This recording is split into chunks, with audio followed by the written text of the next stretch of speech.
Hello, family, and welcome back to another episode of Journey to Harmony. I'm your host, Richard Harmon. On this channel, we talk about the process of building wealth, different career opportunities, as well as how these things integrate to help us become the person we were supposed to be.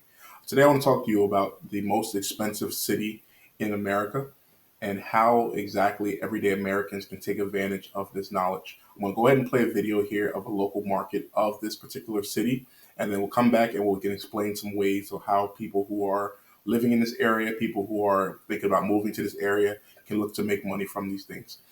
Here we go. Let's watch the video and then be right back. Least affordable housing market in the U.S. That's tough to deal with. According to a recent report, 3 South Florida cities are among the worst places in the nation to rent housing. That's right. They are Miami, Fort Lauderdale, and Hialeah. CBS News Miami's Yvonne Taylor finds out what your options are if you can't afford these high prices. 182 cities were part of the study. Using several indicators, they came up with the fact that South Florida has 3 cities where income is not reasonable with rent. It's crazy expensive. Everybody says it isn't expensive. It's expensive. I live in Hialeah and I pay too much for rent. And how much is that? I pay $3,000 a month. Camilo Sequeira lives in one of the 10 worst cities to rent in the U.S., according to Wallet Hub, and one of the 3 in South Florida ranked as the most unaffordable places in America to rent: Hialeah, Miami, and Fort Lauderdale. According to him, before the pandemic, rent was $1,000 less. We asked him if he would move to any of these 10 cities in the nation where rent is affordable. 100%. But not everybody is willing to leave. No matter how expensive you stay here.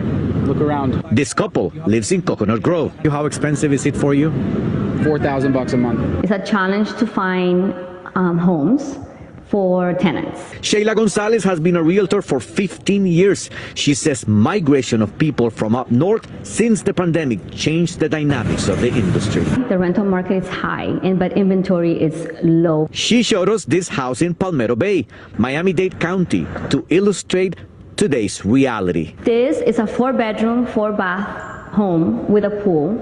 Right now it's listed for $9,000. How much was it pre-pandemic? Pre-pandemic, I think you can rent this for $6,000. All right, perfect. So there we have it. So we see again, Miami is the most expensive city in America. We see that during the pandemic, many people moved that way after COVID, as well as people from New York, people from California, San Francisco. With so much crime, with so much expenses in these other cities, people were flocking to Miami for a chance to be in better weather, as well as being in a better climate in terms of business and everything else related.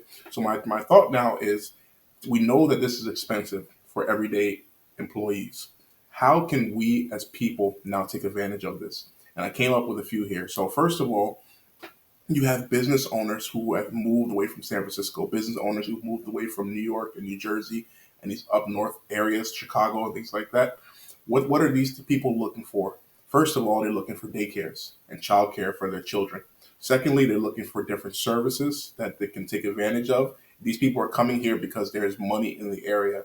So they're looking for different ways on how they can create a better environment for themselves. Little things like different services like dog grooming or dog walking and things like that. In these areas, you could possibly see daycare charges could be as high as $4,000 or $5,000 per month. You saw the one person who said that they were paying up to $9,000 for that particular unit that they were looking to rent. So these are opportunities for us as we can take advantage of. I believe more and more what's happening right now is that the U.S. work economy is becoming global. So instead, 10 years ago, it was mostly American versus American. Whoever won the job, it was generally going to be an American or someone who has immigrated here to the country.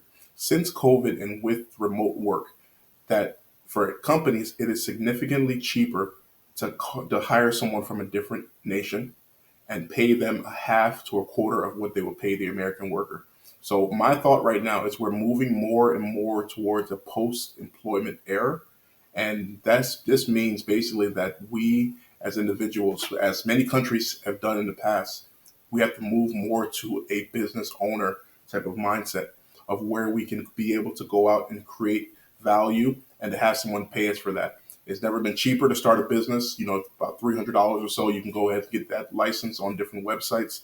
Go ahead and get yourself some kind of online business, get yourself started. There are different companies that are general contractors that are negotiating for subcontractors. So many baby boomers are retiring, and they're looking for people who can come in and do these jobs.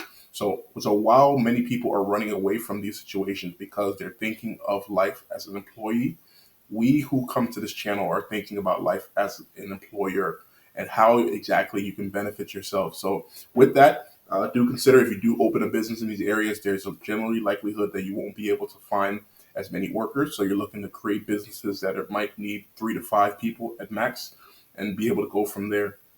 What are your thoughts on this? Can you comment below? We'll also go through a little bit later today and speak about what and how the most and least recession-proof states in the country are. Thank you so much for listening. Have a good day.